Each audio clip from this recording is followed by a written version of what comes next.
Hey everyone, welcome back to the channel. This is episode 10 of my underrated games playlist, and if you want to catch up on past episodes, you'll find the playlist linked in the comments. Today, I want to talk about the Orcs Must Die franchise. You might think that with 5 games, it's too popular to be underrated, but the fact that we even got 5 is a miracle. The first 2 games did well, but they never broke into the mainstream. Then Orcs Must Die Unchained launched, completely flopped, and the franchise was dead. The only reason we even got Part 3 was because Google funded it for Stadia. And instead of Orcs Must Die 4, the developers pivoted to a roguelite to reach a bigger audience. Which, considering the history of the series, makes sense. Before you downvote, Part 3 is my favorite in the series, not Death Trap. I see its issues, but I understand why they're trying to reach more people by changing it to a roguelite. I think the real problem is that the tower defense genre scares people off. But let me explain why you should give this one a chance. The third-person shooting makes it way more dynamic than most tower defense games. You're not just watching the action happen, you're actively taking part in the combat, and it matters.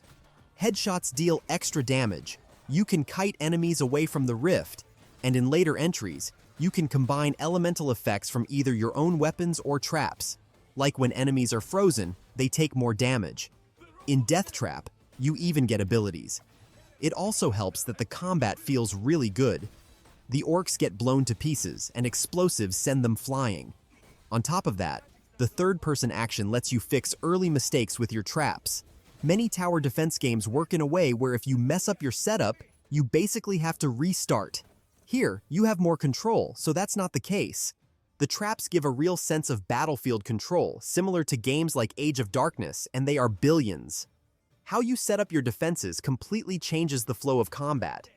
You could just throw down a few spike walls and hope for the best, or you could create an elaborate kill box where multiple traps target the same area for maximum effect.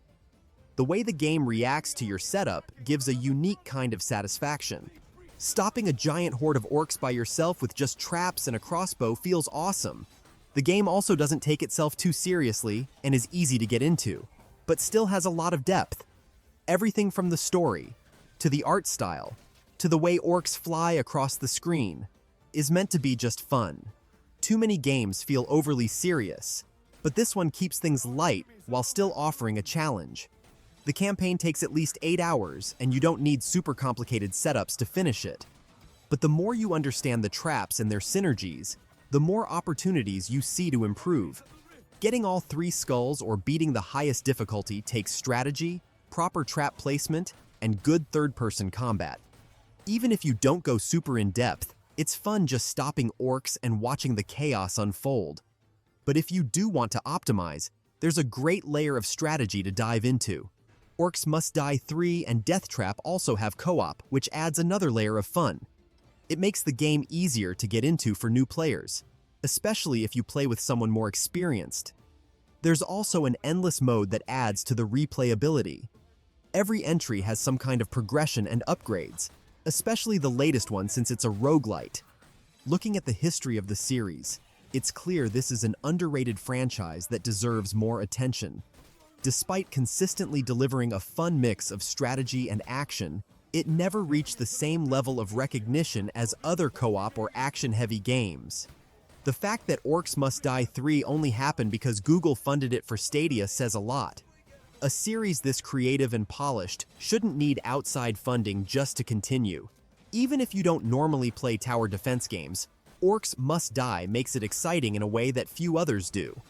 If you're interested in jumping in, Orcs Must Die 2 is a great place to start. It's a bit old but still holds up. Otherwise, Part 3 will keep you busy for hours, and by the time you finish, Death Trap should have gotten more patches. It's already a great game, but it still has some rough edges they're smoothing out. That's it for this episode.